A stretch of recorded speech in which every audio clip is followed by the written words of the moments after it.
السلام علیکم، میں نوولیشیس فیملی، کیسے ہیں آپ سب؟ امید ہے آپ سب لوگ ٹھیک ٹھاک ہوں گے، خوشباش ہوں گے، خیریت سے ہوں گے۔ آج جو ہم نے ناول ریڈ آؤٹ کرنا ہے باہوں میں چلے او صنم بائی زارا زینب خان، اور یہ 29 پیجز کا ناول ہے اور کمپلیٹ ناول ہے۔ تو چلے اسٹارٹ کرتے ہیں، اور جن لوگوں نے چینل سبسکرائب نہیں کیا وہ کر لیں تاکہ اس طرح کے انٹرسٹنگ ناولز آئیں تو آپ لوگوں کو ٹائم سے پتہ چلے۔ اس طرح اسٹارٹ کرتے ہیں۔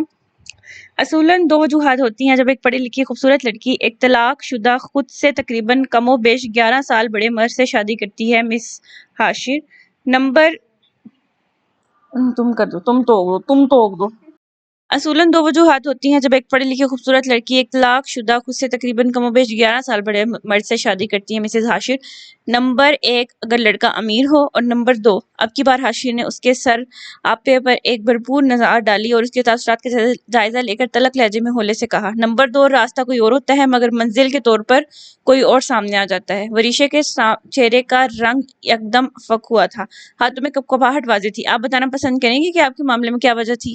وجہ نمبر 1 مگر مجھے آپ لالچی نظر نہیں آتی۔ تو کیا وجہ نمبر 2؟ اس نے وریشا کے چہرے کو تکتے ہوئے کہا۔ وہ ہولے ہولے سے کپکپا رہی تھی، گویا اس کی باتیں اسے ڈرا رہی ہوں۔ دیکھیں آپ کی خاموشی کو بس میں بات سمجھوں گا، اس نے معمولی سے لہجے میں بائیں امروز اچکا کر کہا جیسے جواب کا منتظر ہو۔ وریشا سر مزید جھکا گئی۔ ہاشر کے تمام خدشوں پر اس لڑکی نے سچ کی مہر لگا دی۔ وہ ایک گہری سانس لے کر اٹھا اور جیب سے ایک ڈبیا نکال کر اس کی طرف اچھال دی۔ پہن لیجیے گا۔ وہ واش روم کی جانب چل دیا۔ اور ہاں سو جائیے گا، کافی رات ہو گئی۔ وہ رہی وارڈروب کپڑے نکال رہی تھی، لہجہ سپاٹ تھا۔ تو طے رہا وریشے، تمہاری قسمت میں محبت ہے ہی نہیں، تم کو محبت مل ہی نہیں سکتی۔ تم اتنی بے مول ہو کہ تمہارا شوہر شادی کی پہلی رات ہی تم سے ایسے سوالات پوچھ رہا ہے، لعنت ہو تم پر۔ وہ منہ ہی منہ میں بڑبڑاتی اٹھی اور وارڈروب کی جانب بڑھی۔ کچھ دیر بعد باہر آئی تو ہاشر پورے بیڈ پر قبضہ جمائے نیند کے آغوش میں جا چکا تھا۔ ہاں بھئی میں کون سا جہیز میں لائی ہوں، بیڈ یوں ہی پسر کر سوئیں گے، اور یہ بیڈ پر اور میں نمانی اس 2 سیٹر صوفے پر۔ وہ بڑبڑاتی ہوئی واش روم میں گھسی اور منہ ہاتھ دھو کر باہر آئی۔ وہ ابھی بھی اسی پوزیشن میں سو رہا تھا۔ وہ خفگی بھری نگاہیں لے کر اسے تکتی رہی اور پھر وارڈروب سے کمبل اٹھا کر جیسے تیسے صوفے پر لیٹ گئی۔ نیند کی دیوی جانے کب مہربان ہوئی اور وہ وادی خواب میں پہنچ گئی۔ ارے کیا ہو گیا؟ اگر لڑکا شادی شدہ ہے، کھاتے پیتے گھرانے سے ہے، اور پھر نہ ساس نند کا جھنجٹ، نہ کوئی ذمہ داری، نوکر چا کر کام کرتے ہیں، میں تو کہتی ہوں ہاں کر ڈالیں اشرف صاحب، روز روز کہاں ملتے ہیں ایسے رشتے؟ سکینہ بیگم نے ہتھیلی پر سرسوں جماتے کہا۔ ارے بھلی مانس، ایسے کیسے بیاہ دوں اپنی اکلوتی بیٹی کو، اور پھر لوگ کیا کہیں گے کہ شادی شدہ لڑکے سے بیاہ دی بچی؟ اشرف صاحب نے رسانی سے کہا۔ پھر وہی مرغے کی ایک ٹانگ، لوگ کیا کہیں گے؟ بھائی ہم اپنی بیٹی کو بھی آ رہے ہیں، نہ کہ لوگوں کو۔ پھر حالات کا آپ کو پتہ ہی ہے کیا جا رہے ہیں۔ آج تو اخراجات پورے ہو رہے ہیں، شادی بیاہ کی گنجائش ہے، پھر اگلے سال سرمد کی ڈاکٹری کی پڑھائی شروع ہو جائے گی اور لڑکے کی شادی طوالت کا شکار ہو جائے گی۔ اب ایسے میں ایک اچھا رشتہ مل رہا ہے تو بسم اللہ کریں، باقی اللہ نے گمان ہے۔ سکینہ بیگم نے کہا۔ کیا تو ٹھیک رہی ہو، میں وریشا بیٹی سے بات کرنے کے بعد ہی کوئی فیصلہ کروں گا۔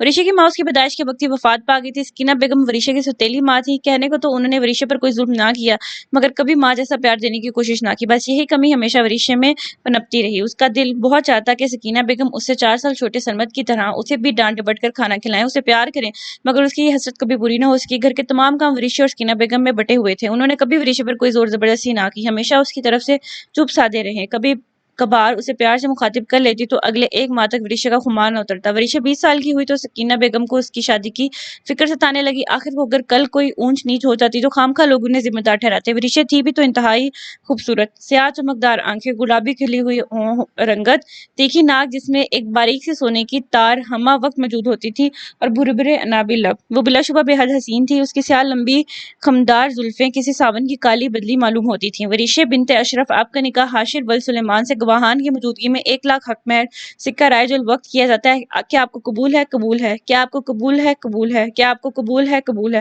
وہ اپنے تمام جملہ حقوق اس شخص سے نام کر چکی تھی جس کی ایک جھلک بھی ابھی تک اس نے نہیں دیکھی تھی۔ رخصتی کے وقت بابا اور سرمد کے گلے رکھ کر پھوٹ پھوٹ روئی۔ اسے نم آنکھوں سے سکینہ بیگم کی طرف دیکھا جو دوپٹے کے پلو سے آنکھیں صاف کر رہی تھیں۔ اس کے دل میں ٹیس سی اٹھی کہ سکینہ بیگم آگے بڑھنے سے گلے لگائیں، مگر وہی حسرت دل ہی میں لے کر وہاں سے رخصت ہوئی۔ شہد رنگ آنکھیں بیزاری سے یہ منظر دیکھ رہی تھیں۔ اگلی صبح وہ اٹھی تو سامنے وال کلاک پر نظر پڑتے ہی چونک گئی۔ دن کے 11 بج رہے تھے۔ اوف! اس نے سر پر ہاتھ مارا۔ سکینہ امی فجر کے وقت اٹھا دیتی تھی مگر یہاں اب کون اٹھایا کرے گا؟ اس کی آنکھیں پھر سے نم ہوئیں۔ آپ بھلے سے مجھ سے محبت نہ کریں امی، مگر میں آپ سے محبت کرنا نہیں چھوڑ سکتی۔ اس نے آنکھوں میں آنے والے آنسوں کو پیچھے دھکیلا، اٹھی اور منہ ہاتھ دھو کر کمرے سے باہر نکلی تھی۔ اتنا بڑا اور خوبصورت گھر تو اس نے اب تک بس فلم ڈراموں میں ہی دیکھا تھا۔ یہ میرا گھر ہے، وہ متحر سی بولی۔ بھائی جب شوہر ہی میرا نہیں تو گھر کاہے کو ہوگا میرا. اس نے خود ہی اپنے آپ کو سرزش کی اور اپنے ہی سر پر ہلکی سی چپٹ رسید کی. پھر کچھ سوچ کے سینہ اتر گئی. سامنے سے ڈھیر عمر ملازمہ آتی دکھائی دی تو رکی. ارے بی بی جی اٹھ گئی آپ؟ صاحب کہہ کر گئے تھے کہ آپ جب اٹھے تو ناشتہ بنا دوں آپ کو. کیا کہیں گی آپ؟ ملازمہ نے شائستگی سے کہا. خالہ پہلے یہ بتائیں کہ راجو مہمان تھے وہ کہاں گئے؟ ندرت بھابی جو ان کے دوست کی بیوی تھی، سلمہ آنٹی، اور اب یہ خود کہاں گئے؟ اس نے حیرت سے پوچھا. ارے بی بی جی وہ تو مہمان رات میں ہی چلے گئے تھے. بڑی بی بی جی یہی ہیں، ناشتہ کر کے اپنے کمرے میں آرام کر رہی ہیں، اور صاحب جی تو دفتر گئے ہیں. ملازمہ نے جواب دیا. اچھا چلیں مجھے سلمہ آنٹی کے کمرے کا بتا دیں اور ناشتہ وہیں کروں گی. ایک عدد ہلکا سا سینڈوچ لے آئیے گا اور کافی کا بڑے والا مگ. اس نے مسکرا کر کہا. جی بہتر. وہ سامنے سے دائیں ہاتھ جائیں تو کوریڈور کے آگے پہلا کمرہ گیسٹ روم ہے، وہیں رکی ہیں وہ. ملازمہ نے سمجھایا. اچھا. وہ مسکراتے ہوئے بڑھ گئی. سلمہ حاشر کی خالہ تھیں اور حاشر کی شادی انہی سے کروائی تھی. یعنی طے ہے مجھے جو ملے گا ملاوٹ شدہ ملے گا. میرا کسی کے خالص جذبات پر کوئی حق نہیں. پہلے عرصہ اور اب ورشے. عرصہ وہ عورت تھی جس کے لیے مجھ سے زیادہ اس کی سوشل ایکٹیویٹیز اس کے مرد دوست ضروری تھے. وہ عورت تھی جس کو بابا نے اپنے بزنس کے سلسلے میں پروفٹ حاصل کرنے کے لیے مجھ پر مسلط کر دیا. ایک ڈیل تھی عرصہ. وہ کھٹ کھٹ کرتا مسلسل لیپ ٹاپ پر ٹائپ کرتا جا رہا تھا. اس کی 3 سالہ رفاقت میں ایک پل بھی مجھے سکون نصیب نہ ہو سکا. بلکہ رفاقت ایک غلط لفظ ہے. 3 سالہ عذاب اور عذاب میں سکون کہاں ہوتا ہے؟ ایک مرد کے لیے اس سے بڑا عذاب کیا ہوگا کہ اس کی بیوی ایک غیر مرد کی باہوں میں جھول رہی ہو اور وہ سامنے بے بس کھڑا دیکھ رہا ہو. وہ مسلسل ٹائپ کرتا جا رہا تھا. اس کے ذہن میں عرصہ کے کہے گئے تمام الفاظ گونجنے لگے. دیکھو حاشر، میں میر سے بہت محبت کرنے لگی ہوں. تم اور میں 2 الگ الگ کنارے ہیں جو ساتھ چل تو سکیں گے مگر مل نہیں پائیں گے. کیا فائدہ اصلاح حاصل سفر کا؟ تم ایک بہت اچھے انسان ہو. یقیناً کوئی بھی عورت تمہارا ساتھ پا کر خوش نصیب کہلوا سکتی ہے مگر میں نہیں. ہم ایک جیسے نہیں ہیں حاشر. جو چیزیں تمہیں غلط لگتی ہیں وہ میرا لائف سٹائل ہے. چھوڑ دو مجھے. عرصہ مختصر سی ریڈ کلر کی سلیو لیس ٹاپس اور جین میں ملبوس اس کے سامنے کھڑی تھی. حاشر کو لگا کہ اس کا ایک ایک لفظ درست ہے اور ویسے بھی اب تک وہ یہ رشتہ پاپا کے کہنے پر نبھا رہا تھا مگر اندر کہیں اس کے دل میں بھی یہی سب پنپ رہا تھا. وہ خود بھی ختم کر دینا چاہتا تھا اس بے فیض رشتے کو. یوں بنا کسی لڑائی اور جھگڑے کے عرصہ اور حاشر نے اپنا رشتہ ختم کر دیا. بات یہ نہیں کہ ایسے رشتے ناپائیدار ہوتے ہیں جہاں ہمانگی اور باہمی مفاہمت نہ ہو، بلکہ رشتہ تو تب کمزور پڑتا ہے جب دونوں فریقوں میں ہمانگی پیدا کرنے کی صلاحیت سرے سے ہی مفقود ہو. ایسے رشتے کو آسانی سے ختم کرنا ہی بہتر ہے. حاشر نے پھر بھی کوشش کی تھی کہ وہ عرصہ کو صحیح راستے پر لا سکے مگر بات یہ تھی کہ عرصہ اس غلط راستے کے رنگینیوں میں کھو چکی تھی. وہ صحیح راستے پر آنا ہی نہیں چاہتی تھی. وہ 28 سالہ ایک ناسمجھ عورت تھی. عموماً 17-18 برس کی عمر میں لڑکیوں میں گمراہ ہونے کا مادہ جوش پر ہوتا ہے مگر 28 سال پختہ ذہن کی مالک عورت بھی اکثر و بیشتر وہی غلطیاں کر بیٹھتی ہیں جو اس نے 17-18 سال کی عمر میں بھی نہیں کی ہوتی. کیا کچھ نہیں تھا اس کے پاس؟ ہر شے تھی. شوہر، گھر بار، پیسہ، ہر آسائش. ایک حلال رشتے میں موجود خوشی کو وہ محسوس کرنا ہی نہیں چاہتی تھی. کسی غیر مرد کے بستر کی زینت بنی عورتوں کو کون برداشت کرتا ہے؟ انہیں تو وہی غیر مرد بھی حلال رشتے کے لیے قبول نہیں کرتا جس کے لیے وہ اپنی عزت لٹاتی ہیں. حاشر کا ضرر بہت بڑا تھا کہ اپنی راتیں گھر سے باہر گزارنے والی عورت کو اس نے 3 سال تک اپنی زندگی میں شامل رکھا. اس عورت کو جو گھر سے باہر رات گزارنے کو پارٹی کا نام دیتی تھی اب وہ عورت جاتے جاتے حاشر کے بڑے دل اور بڑے ظرف کو نسبتاً چھوٹا کر گئی تھی. اب وہ کسی ایسے رشتے میں بننا چاہتا تھا مگر اندر ہی اندر عورت کا یہ روپ اس کے ذہن سے چپک کر رہ گیا تھا. وریشے. اس نے زیر لب نام دہرایا اور چیر کی پشت سے سر ٹکا کر آنکھیں موند گیا. سلیمان حاشر کب تک یوں ہی تنہا رہے گا؟ 5 سال ہو گئے اس کی طلاق کو. اتنا وقت بہت ہوتا ہے. میرے خیال میں اس کو شادی کر ہی لینی چاہیے. سلمہ بیگم نے اپنی بہنوئی سلمان صاحب سے کہا. سلمہ آپا میں نے 1-2 بار سنجیدگی سے حاشر کو یہ معاملہ سمجھانے کی کوشش کی مگر وہ راضی نہیں ہے. وہ کہتا ہے کہ اب اس کے اندر ایسا کوئی رشتہ نبھانے کی گنجائش نہیں. سلیمان صاحب نے اصل مدعا بیان کیا. بھائی اسے سمجھنا چاہیے. اب ہر کوئی لڑکی عرصہ تو نہیں ہوتی نا. حاشر کی ماں ہوتی تو وہ یہ کام خود کرتی مگر بہن کے بعد حاشر کا گھر بسانا میری ذمہ داری ہے. اگر عرصہ کی دفعہ آپ نے زبردستی نہ کی ہوتی تو میں ایسے لڑکی کو اپنے حاشر کی دلہن کبھی نہ بناتی مگر آپ کے لیے بیٹے سے زیادہ بزنس ڈیل ضروری تھی. نہ چاہتے ہوئے بھی سلمہ بیگم کا لہجہ تلخ ہو گیا. بس آپا کبھی کبھی انسان بہت مفاد پرست ہو جاتا ہے. عرصہ کی باپ نے اس ڈیل کے لیے ڈھکے چھپے لفظوں میں یہی شرط رکھی تھی اور ان دنوں بزنس کی حالت بہت خراب تھی سو مجھے یہ بہتر لگا مگر اب سوچتا ہوں کہ میں نے اپنے بیٹے کی زندگی برباد کر دی. اب اسے سمجھانا چاہوں بھی تو وہ بات کو ٹال دیتا ہے. 1-2 بزنس پارٹنرز کی بچیاں ہیں میری نظر میں. سلمان صاحب نے چائے کا مگ منہ سے لگائے. رہنے دیں اب یہ کام میں خود ہی کر لوں گی. جس کلاس کی لڑکیاں آپ کی نظر میں ہیں وہ عرصہ سے بہت مختلف نہیں ہوں گی.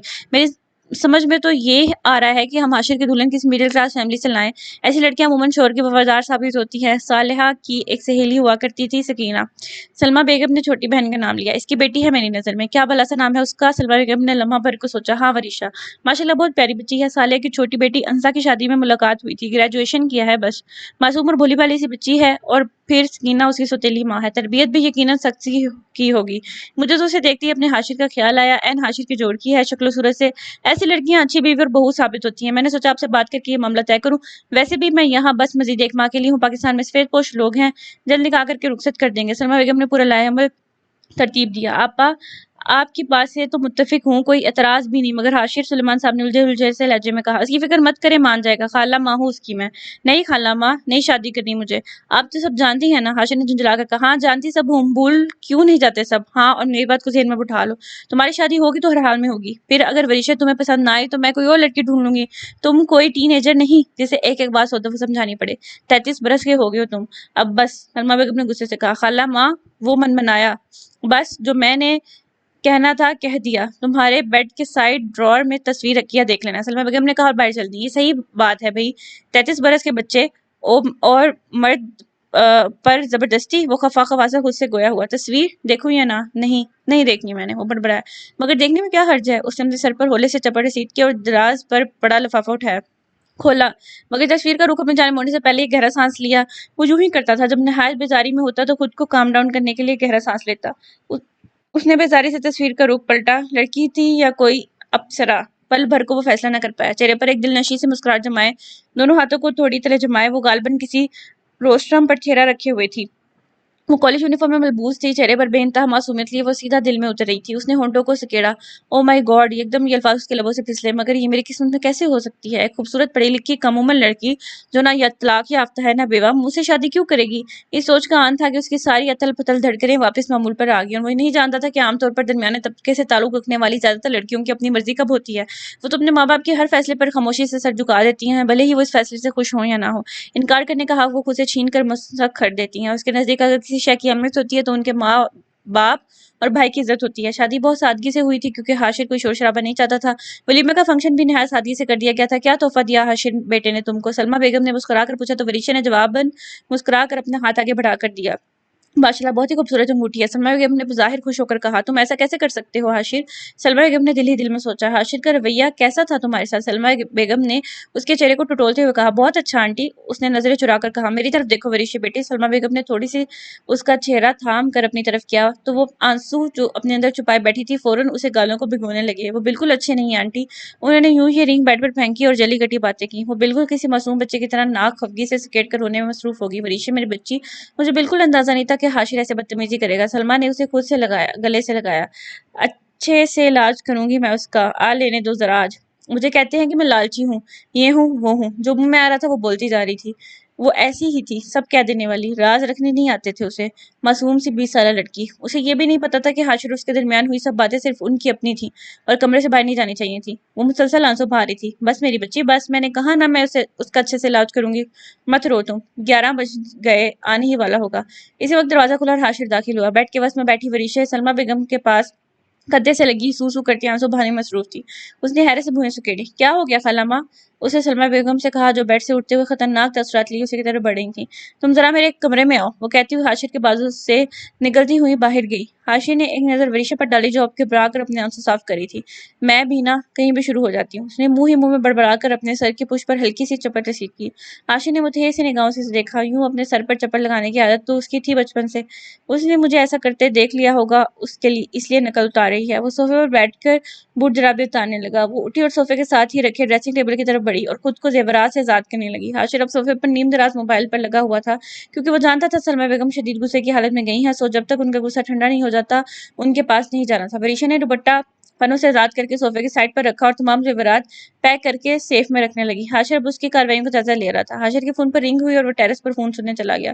ورشا نے اسے پیچھے سے منہ چڑھایا، یہ بھی نہ ہو اس کا کہ رونے کی وجہ ہی پوچھ لیں۔ وہ منہ ہی منہ میں بڑبڑائی اور شیشے کے سامنے کھڑی میک اپ ریموور سے میک اپ صاف کرنے لگی۔ حاشر واپس آ کر وہیں بیٹھ گیا۔ جب میک اپ صاف کر چکی تو دوپٹے کا خیال آیا جس کا کونا اب حاشر کے نیچے تھا۔ اس نے ایک نظر اسے دیکھا اور ہاتھ بڑھا کر دوپٹہ کھینچا۔ حاشر اس کی کارروائی سے واقف تھا مگر ٹس سے مس نہ ہوا، جیسے موبائل میں مصروف ہو کر ارد گرد کو بھول گیا ہو، جانے کس نگوڑی سے میسیجز پر بات فرما رہے ہیں۔ وہ عادتاً بڑبڑائی، آپ نے کچھ کہا؟ حاشر نے چونک کر اسے دیکھا، نہیں وہ میرا دوپٹہ آپ کے نیچے ہے، وہ دے دیں، اس نے سچ پٹا کر کہا۔ ہلکے گلابی رنگ کی کامدار فراک میں وہ کوئی حور ہی تو لگ رہی تھی۔ حاشر نے ایک بھرپور نظر اس پر ڈالی۔ دوپٹہ دینے ہی والا تھا کہ دوپٹہ پکڑنے کے لیے ایک قدم آگے ہوتی وریشا اپنے تمام تر وزن کے ساتھ توازن کھوتی اس پر آ گری۔ اف، ہاشی نے اپنے سینے کو مسلتے ہوئے کہا۔ وہ مکمل طور پر بھوکلا سی گئی تھی، بار بار اٹھنے کی کوشش کرتی اور اس کوشش میں مزید اس کے قریب ہو جاتی۔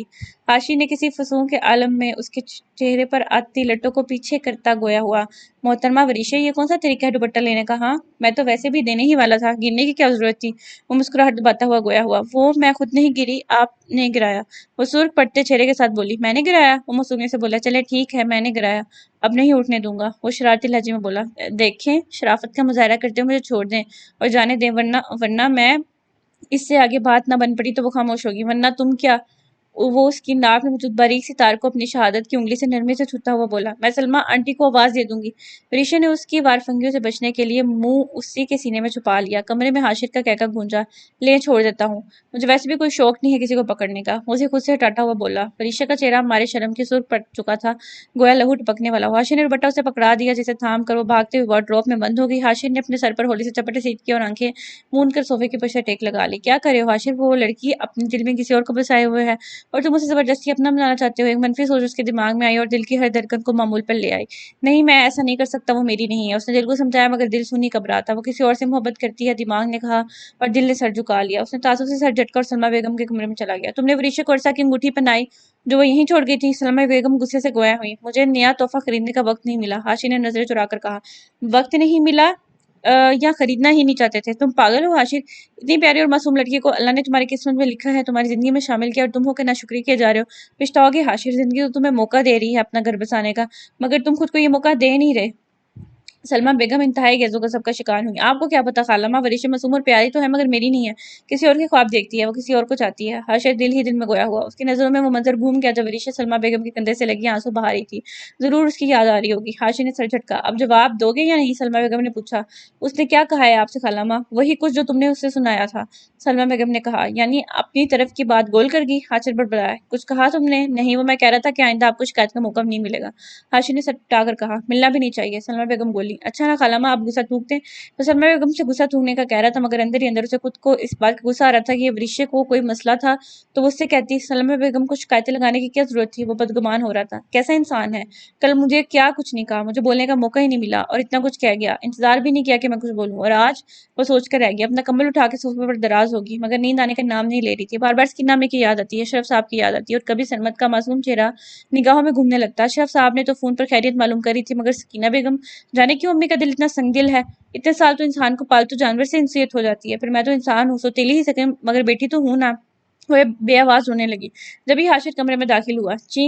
چینج کرنے کے بعد بیڈ پر دراز ہو گیا اور کمبل منہ تک اوڑھ لیا۔ وریشا کے رونے کی آواز اسے مسلسل ڈسٹرب کر رہی تھی۔ کیوں رو رہی ہو وریشا؟ اس نے کمبل سے چہرہ نکال کر یوں ہی لیٹے لیٹے پوچھا۔ نصیب پھوٹ گیا ہے میرے، اس لیے رو رہی ہوں۔ آپ سے مطلب؟ بلکہ نہیں، اب نہیں پھوٹے، جس دن میں پیدا ہوئی تھی اسی دن پھوٹے ہیں، وہ بھرائی ہوئی آواز میں بنا سوچے سمجھے بولی تھی۔ ہاں تو نہیں کرنی تھی نا شادی، اب اگر اتنی یاد آ رہی ہے کسی کی؟ وہ منہ سر کر کہتا پھر سے کمل میں گھس گیا۔ ہاں، وہ کیوں رو رہی تھی اور وہ کیا سمجھا تھا؟ بھاڑ میں جائیں آپ، وہ چلا کر اٹھے، تکیے اٹھا کر اس کی طرف پھینکے، کمبل بھی اٹھا پھینکا۔ حاشر اچھل کر بیڈ سے اٹھا اور بار بار اپنے بچاؤ کے لیے چہرے کو بازوؤں کی آڑ میں چھپاتا۔ وہ ڈریسنگ ٹیبل کی طرف بڑھی اور جو چیز ہاتھ میں آتی جا رہی تھی وہ اٹھا کر مارتی جا رہی تھی۔ وریشا رکو، سنو تو، کیا ہوا؟ سوری، میں نے کیا کہا؟ مگر وہ سن کہاں رہی تھی، بس چیزیں پھٹکتی جا رہی تھی۔ رات کے 12 بج رہے تھے۔ سلمیٰ بیگم کا کمرہ نیچے تھا ورنہ سب آوازیں بآسانی ان تک پہنچ جاتی۔ جب وریشا تھک گئی تو دروازہ کھول کر ٹیرس پر چلی گئی۔ وہ دیر پر دونوں ہاتھ جمائے گہرے گہرے سانس لے رہی تھی، آنکھوں میں بے بسی کے آنسو رواں تھے۔ کیا ہو گیا ہے اس لڑکی کو؟ حاشر نے بیڈ کے نیچے سے نکلتے ہوئے کہا۔ وہ 33 سال کا مرد تھا جسے اس لڑکی نے بری طرح پیٹ کر رکھ دیا تھا۔ ماتھے پر فیوم کی بوتل لگنے سے خون نکل رہا تھا۔ یہاں وحشت خالہ ماں کس پاگل خانے سے اٹھا کر لائی ہیں تمہیں؟ حاشر نے اسے کندھوں سے تھام کر اس کا رخ اپنی جانب کیا تو وہ رو رہی تھی۔ اس کا پورا وجود ہچکیوں کی زد میں تھا۔ یا خدا، یہ لڑکی پاگل کر دے گی مجھے۔ یار پٹائی تم نے میری کی ہے، رو کیوں رہی ہو؟ حاشر نے آہستہ سے اسے اپنے کندھوں سے لگایا۔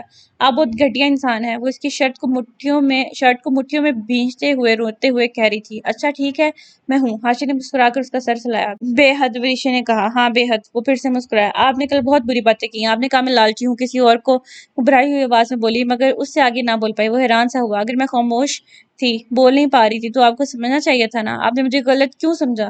اس کے آنسو مزید روانگی سے بہنے لگے۔ پاگل ہو تم وریشا، تم کیوں کسی کے بھی پریشر میں آ کر ایسے کہہ رہی ہو؟ دیکھو میں کچھ نہیں کہوں گا تمہیں، چند دن گزر جانے دو، پھر ہم بنا کسی لڑائی جھگڑے کے رشتہ ختم۔ اس سے پہلے کہ وہ کچھ اور کہتا، وریشا نے اسے خود سے الگ کر زور سے پیچھے کو دھکا دی اور کمرے میں جا کر ٹیرس والے دروازے کو کنڈی لگا دی۔ مرے آپ ٹھنڈ میں، آپ کی عقل اور ہوش دونوں بٹے چڑھنے گئے ہوئے ہیں۔ وہ پھر سے چلائی، پورے رات دسمبر کی یک ٹھنڈی سردی میں گزارنے کے خیال سے اسے جھرجھری آ گئی۔ اچھا سنو تو، میں اب کچھ نہیں کہوں گا، تم یہ دروازہ کھولو اور اندر آنے دو۔ ہاشم نے بےچارگی سے کہا، نہیں، صبح کو آئیے گا، آج تو میں اس بڑے سے بیڈ پر اکیلی مزے سے سوؤں گی، کل تو آپ پورے بیڈ پر پھیل کر سو رہے تھے، مجھے اس 2 سیٹر صوفے پر لمر لمک کر سونا پڑا۔ اس نے دانت پیستے ہوئے کہا، اچھا میری ماں، میں صوفے پر سو جاؤں گا، مگر اتنی ٹھنڈ میں یہاں؟ وہ لہجے کو حد درجہ بےچارگی سمو کر بولا، ماں، ہاں ماں سے یاد ہے، میں تو امی کو یاد کر کے رو رہی تھی، اور آپ نے کہا استغفار، واہ یار سوچ ہے آپ کی۔ اس نے جالی دار دروازے کی دوسری طرف کھڑے حاشر کو دیکھ کر کہا اور دفتن چونکی۔ حاشر کے سر سے مسلسل خون بہ رہا تھا، اس نے فوراً سے دروازہ کھولا۔ آپ نے بتایا کیوں نہیں آپ کو چوٹ لگی ہے؟ وہ اس کا ہاتھ تھام کر اسے صوفے پر تک لائی اور بٹھایا۔ فرسٹ ایڈ باکس کدھر ہے؟ اس نے پریشانی سے پوچھا۔ وہ سامنے والے ڈرار میں، حاشر نے خفگی سے منہ موڑ کر کہا۔ وہ فٹافٹ سے باکس لائی اور اس کے پاس کھڑی ہو کر جھک کے زخم صاف کرنے لگی۔ کانچ لگنے کی وجہ سے ایسا ہوا تھا، شاید شکر کے زخم معمولی سا تھا۔ وہ نہایت دلچسپی سے اسے دیکھ رہا تھا، وہ ہونٹوں کو سکیڑتے روئی پر پائیوڈین لگا کر زخم کو صاف کرنے میں پوری طرح محو تھی۔ حاشر نے آنکھیں موند لی اور اس احساس کو محسوس کرنے لگا جو اس کی اس طرح اپنے پرواہ کرنے پر اسے محسوس ہو رہا تھا۔ اسے یاد آیا کہ جب 6 سال پہلے اس کا ایکسیڈنٹ ہوا تھا تو عرصہ گھڑی بھر کو ہسپتال گئی اور پھر مصروفیت کا بہانہ کر کے چلی گئی۔ بلا شوہر سے بڑھ کر کیا مصروفیت ہو سکتی تھی؟ وہ نہ چاہتے ہوئے بھی عرصہ اور وریشا کا موازنہ کر بیٹھا تھا۔ سی وریشا سنی پلاس لگانے لگی تو اس کا درد کا احساس ہوا، پتہ نہیں ماتھے پر یا دل میں۔ I am so sorry Hashir, میں ایسی تو نہیں ہوں، میں نے یوں کبھی کسی کو چوٹ نہیں پہنچائی سرمد کے علاوہ، وہ بیچارہ بھی ایسے ہی زخمی ہوتا تھا، میں اپنے حواس میں نہیں تھی، سوری۔ اس نے ہاتھ باندھ کر سامنے کھڑے ہو کر کہا۔ ایڈ باکس وہ سائڈ پر رکھ چکی تھی۔ یہاں بیٹھو۔ حاشر نے اس کا ہاتھ تھام کر اسے اپنے سامنے بٹھایا۔ تمہیں سوری کرنے کی ضرورت نہیں ہے وریشا، غلطی میری تھی، بلکہ میری بھی نہیں تھی۔ عرصہ نے جو کچھ بھی میرے ساتھ کیا، میں اندر سے شدید بدگمان ہو چکا تھا۔ جب میں نے پہلی بار تمہیں دیکھا، یعنی تمہاری تصویر دیکھی، تو شاید اسی وقت تم میرے دل کو چھو گئی تھی، مگر مجھے یقین نہیں ہو پا رہا تھا کہ تم میری قسمت میں لکھ دی گئی ہو۔ کل رات میں نے جو بھی تم سے پوچھا اور کہا وہ اس لیے تھا کیونکہ میں پھر سے وہ سب برداشت نہیں کرنا چاہتا تھا، مجھے وہ سب نہیں کہنا چاہیے تھا جو ابھی کچھ دیر پہلے کہا۔ اس کی سزا تو مل چکی ہے زخم کی صورت میں، کیا تم مجھے معاف کر دو گی؟ وہ مسکراتے اس سے معافی طلب کر رہا تھا۔ وریشا نے اپنے دائیں ہاتھ سے اس کے چہرے کی ایک ایک نقش کو چھوا۔ سرخ سفید رنگت، شہد رنگ آنکھیں جن میں ایک الوہی سی چمک رہی تھی، مغرور انتہائی تیکھی ناک اور ہلکی ہلکی بڑی شیپ میں وہ سیدھا دل کو چھو رہا تھا۔ معاف کیا، اس نے مسکرا کر کہا اور اس کے کندھے سے سر ٹکا لیا۔ حاشر نے اس کے سر پر اپنے لب رکھ دیے۔ اچھا یہ بتاؤ، تمہیں مجھ سے محبت ہے وریشا؟ حاشر نے یوں ہی بے وجہ پوچھا۔ ایک ہی دن میں؟ ابھی تو کل شادی ہوئی، مجھے نہیں پتا، وریشا نے ہولے سے کہا۔ میری بھی تو کل ہی شادی ہوئی، مجھے تو ہوگی محبت، اور آج ہی ہوئی، وہ حیرانگی سے بولا۔ منہ پر ہاتھ رکھ کر اچانک ہنسی۔ ایک شعر یاد آیا ہے عالیجا، کہیں تو عرض کروں؟ وریشا نے آنکھوں میں شرارت لیے کہا۔ جی ضرور، حاشر نے اس کے بال سلاتے ہوئے کہا۔ وہ ہنوز اس کے کندھے سے سر ٹکائے ہوئے تھی۔ محبت مجھے ان جوانوں سے ہے، وریشا نے ایک ادا سے کہا۔ اقبال؟ اس وقت نہیں وریشا، کوئی غالب کا شعر سناؤ نا، حاشر نے جھنجھلا کر اس کے بال بگاڑتے ہوئے کہا۔ پورا سن تو لیں، وہ ناراضگی سے گویا ہوئی۔ اچھا اچھا سناؤ۔ محبت مجھے ان جوانوں سے ہے، وریشا نے سر اٹھا کے اس کی آنکھوں میں شرارت سے دیکھا، جو کھاتے پیتے گھرانوں سے ہیں۔ شعر کا مکمل ہونا تھا کہ حاشر کا فلک شگاف کہکا بلند ہوا۔ کوئی حال نہیں تمہارا، وہ ہنستے سے بولا، اس کے سر پر ایک چپٹ رسید کی۔ اچھا ہے نا، میں نے بنایا، وہ ہنستے ہوئے گویا ہوئی۔ بہت اچھا ہے جناب، کلمبی کے ہاں جانا ہے، مجھے آج بہت یاد آئی ان کی، وہ اداس ہوتی ہوئی بولی۔ کل لے چلوں گا، حاشر نے کہا۔ وعدہ؟ وریشا نے کہا۔ ہاں بابا وعدہ، حاشر نے مسکرا کر اس کا ہاتھ تھاما اور اسے قریب کر کے ہولے سے اپنا پسندیدہ گانا گنگنانے لگا۔ باہوں میں چلے آؤ ہم سے صنم کیا پردہ، یہ آج کا نہیں ملن، یہ سنگ ہے عمر بھر کا۔ سکینہ بیگم وریشا کو دل سے بیٹی مان کر گلے لگا چکی تھی۔ وریشا اور حاشر کی شادی کو 2 برس ہو چکے تھے، اللہ نے انہیں ایک بہت پیاری بیٹی سے نوازا تھا۔ حاشر کے دوست کی شادی تھی جس میں جانے کے لیے وریشا آئینے کے سامنے کھڑی تیار ہو رہی تھی۔ وہ ڈل گولڈن کلر کا کام والا سوٹ پہنے ہوئے تھی، اس پر ہر رنگ ہی جچتا تھا، وہ جو پہن لیتی اچھی لگتی۔ چلیں؟ حاشر نے وریشا سے پوچھا جو خود پر پرفیوم کا چھڑکاؤ کر رہی تھی۔ ہاں چلیں، وہ مسکراتے ہوئے بیبی کاٹ کی طرف بڑھی اور اس میں سے 2 ماہ کی اریحا کو گود میں اٹھایا۔ ویسے کچھ سوچ رہا ہوں میں وریشا، حاشر نے اس کے ہاتھ سے اریحا کو لے کر پیار کیا اور واپس بیبی کاٹ میں رکھ کر وریشا کو خود سے قریب کیا۔ ابھی تو دیر ہو رہی تھی آپ کو اور اب آپ شروع ہو گئے، وہ ناک سکیڑ کر بولی۔ دیر؟ میں سوچ رہا ہوں اس وقت سے معذرت کر لوں اور شادی پر جائیں ہی نہ۔ اس نے اس کے چہرے پر آتی لڈو کو پیچھے کر کے اس کی پیشانی پر نہایت محبت سے ایک مہر ثابت کی۔ جی نہیں، 1 گھنٹہ لگا کر تیار ہوئی ہوں، جانا تو ہر حال میں ہے، وہ اسے پیچھے کرتے بولی اور اریحا کو گود میں لیا۔ کیا یار، مجھے لا کر بولا اور پھر اسے چرانے کے اپنا وہی پسندیدہ گانا شروع کر دیا۔ باہوں میں چلے آؤ صنم، ہم سے صنم کیا پردہ، یہ آج کا نہیں ملن، یہ سنگ ہے عمر بھر کا۔ کبھی کبھی کچھ تو کہو پیا ہم سے، کم سے کم آج تو کھل کے ملا کرو ہم سے، ہے رات اپنی جو تم ہو اپنے، کسی کا پھر ہمیں ڈر کیا، باہوں میں چلے آؤ ہم سے صنم کیا پردہ۔ تو یہ ناول یہیں پہ کمپلیٹ ہوتا ہے کہ چھوٹا سا ناول تھا، انٹرسٹنگ سا، پیارا سا، مزے کا، رومانٹک سا۔ تو جو نیکسٹ ناول ہے وہ انشاءاللہ اس کی ایپیسوڈ کل اپلوڈ ہوگی، تو تب تک کے لیے آپ لوگ چینل کو سبسکرائب کریں، لائک کریں اور بیل آئیکن بھی دبا لیں۔ اپنا خیال رکھیے گا ڈھیر سارا، اللہ حافظ۔